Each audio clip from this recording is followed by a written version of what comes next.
Hey guys, coldbrew here. Welcome back to another raid video. As you can see above, all the other creators have been posting about this new fusion, the panda that is coming to the game called Bamboos. Okay, from bamboo, I guess they gave him this name. So instead of going the normal route of just talking about this new champion and what it's going to bring into the game, of course, it's going to be a one-of-a-kind new fusion. You see the titles, they're all the same. What does that mean though for the players out there? What does it mean for you with this champion?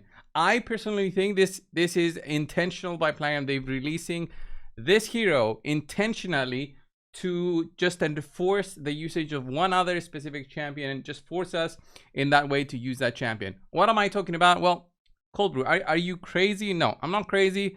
I think that Platinum is going this way to just push everybody into building Hydra teams. They want people to focus on spending more time within the game to get the play time higher by having everybody do Hydra and just leveling up this guy right here, Corpulent Cadaver. And maybe in the future introduce like a legendary version of Corpulent or even a mythical one. Although the mythical one I doubt, because I don't think they'll get the same returns as they would from a legendary version, which they could sell much easier through a 2x, 10x or something, I would imagine. All right, so why is Corpulent Cadaver so strong? Is of course because of his A1, which does the damage based on the shields. The new champion that they're adding through a fusion starting this Thursday will have a way to improve shields plus some other skills. We can have a look together in a little bit throughout his kit. It is a very solid kit. It's a very solid champion, but what it's leading to, it's basically having everybody to build a Corpulent Cadaver team. The new champion will introduce a way to improve shields the same way that Brogni does, although Brogni is still more powerful than the new fusion. I'll explain what I mean by that. So if you don't have Brogni already, he has this A2 skill, which can improve shields based on 30% of the damage dealt. So if you don't have Brogni, this new fusion will be your key into getting into building a Cadaver team. It is not like Emic, who only boosts up for whatever reason. They nerfed him and boost up the shield by 10,000, which is very, very low. It's still a solid amount, but it's not enough, and it's very random on the way that he does it through the A1. And now they're introducing another fusion that does this, and when content creators test it out and see those huge numbers again, Platinum might come in and nerf it. It's going to be funny. I'm not sure. They didn't give us access this time around, but Brogni will still remain king because the Corpulent Cadaver, as time moves on, just one-shots all the targets and doing, you know, with the Savage Set, doing huge numbers of damage, just boost the shields added on top of Corpulent Cadaver to insane amounts. And you've seen the 32 billion maybe damage dealt on Nightmare by Victor Test. That's the world record right now. So is this gonna change anything in terms of Corpulent? I don't think so. People will be now will now have more of an incentive to build a team around Corpulent Cadaver with this new fusion if they pick it up. If they do care. If they don't care, they can still use the new fusion as a PvP champion, possibly to force enfeeble debuff on enemies. So let's go over the kit, and I'll talk a little bit more about this rambling that I have been doing, because it's better for me to just talk through also the skills. So this new champion will have a way that he applies sleep on himself when he does his A1, A2, and A3. And that sleep will depend on his passive for later on. So he'll apply decreased speed through the A1. It's going to be an AoE if there's debuffs on the targets. So the more debuffs on the targets, the more that you'll be able to do the AoE attack. So you need 2 or more debuffs on the targets to do your AoE. And you'll go to sleep after that because you're going to be tired or something. And then the A2 applies a shield before attacking. So the shield would be big. All right, based on this champion's on the champion's max healths, and then will boost the duration of all buffs. So it's even better than Brogni. But what is very, very strong about the A2 skill is the way that he boosts up shields depends on the number of enemy buffs on the enemy team. So let's say there's 4 Hydra heads up alive with 5 buffs each. For some reason, the Head of Mischief stole the buffs and then extended them on everybody. Then there's 20 buffs. You'll be decreasing the duration of those buffs by 1 turn. So that's 20 buffs decreased by 1 turn times 2. So that's 40% boost to your shield. Let's say your shield is at 1 million. It's going to be boosted by 400,000 just through the A2 skill that this guy has. And this will go on and on the more times you spam the A2. And of course, will be overpowered if you have like a Yumiko in your team to reset the skill, of course. This will become a problem only when there's no buffs on the enemy team, and that's where Bambos will fall off compared to Brogni. And I don't think we will see a team that is stronger with Bambos instead of Brogni, just for that reason, because the enemies need to have buffs, which their duration is reduced in order for Bambos to be doing damage. But I will be more than happy to be proven wrong when the time comes to be proven wrong, and I'll make a video saying I was wrong, right?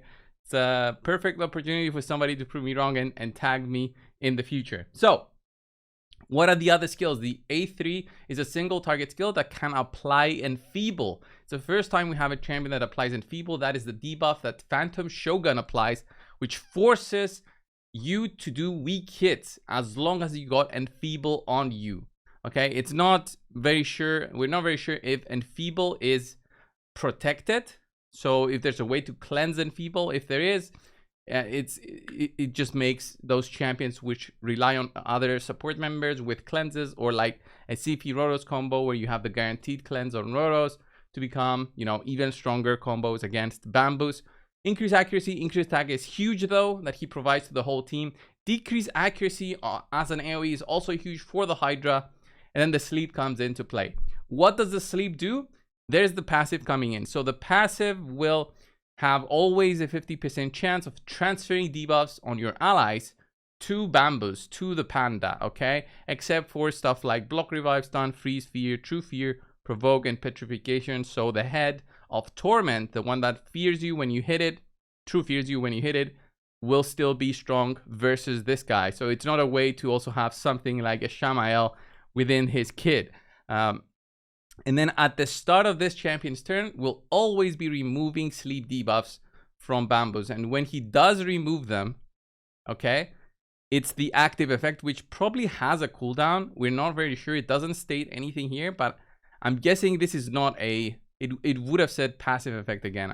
I'm not sure. I'm not sure about this last part, but it's an active effect. It says transfers all debuffs to the enemy with the highest resistance. If a sleep debuff was removed from this champion by this champion's skill, this effect cannot be resisted. So you don't even need accuracy for this last part. So it's a way for you to basically be removing debuffs, not only from Bambus, but also from your allies. Very, very strong for Hydra, but I do feel like it will be forcing the newer players out there to go into the cadaver teams, all right? And or the players who don't have the full team already. They were thinking about it, then this champion will be the way to go. I would have preferred a solution to the cadaver problem, just maybe reducing the damage that one single target champion does.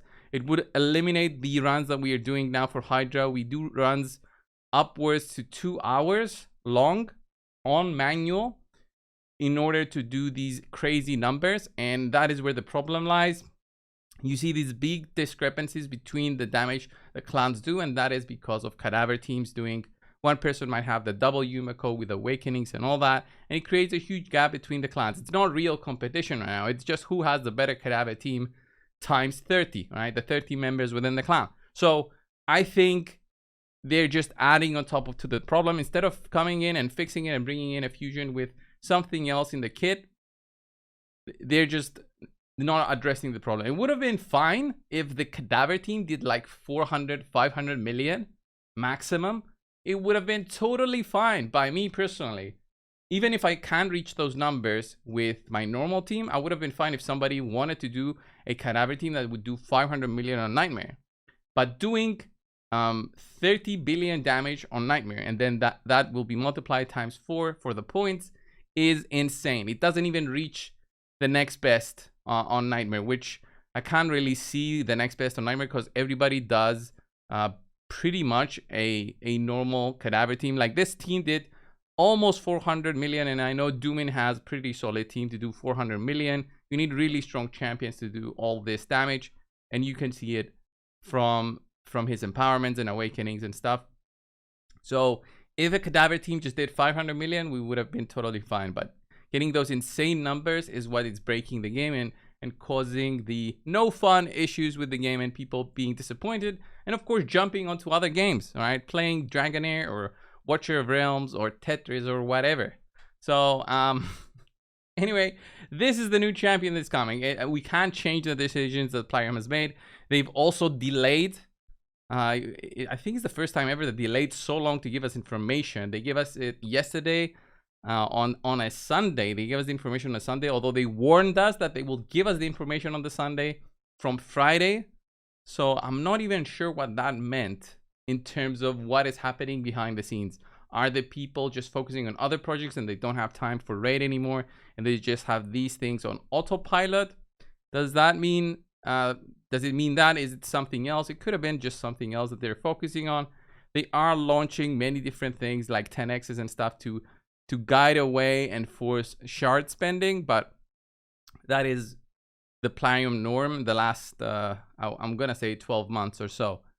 Overall, I like the champion. I'll be going for it personally because it does have a unique kit with the shield improvements and the enfeeble debuff. Especially, it's what makes me more excited about using that champion compared to anything else. Although you can use enfeeble on bosses, that would have been fun.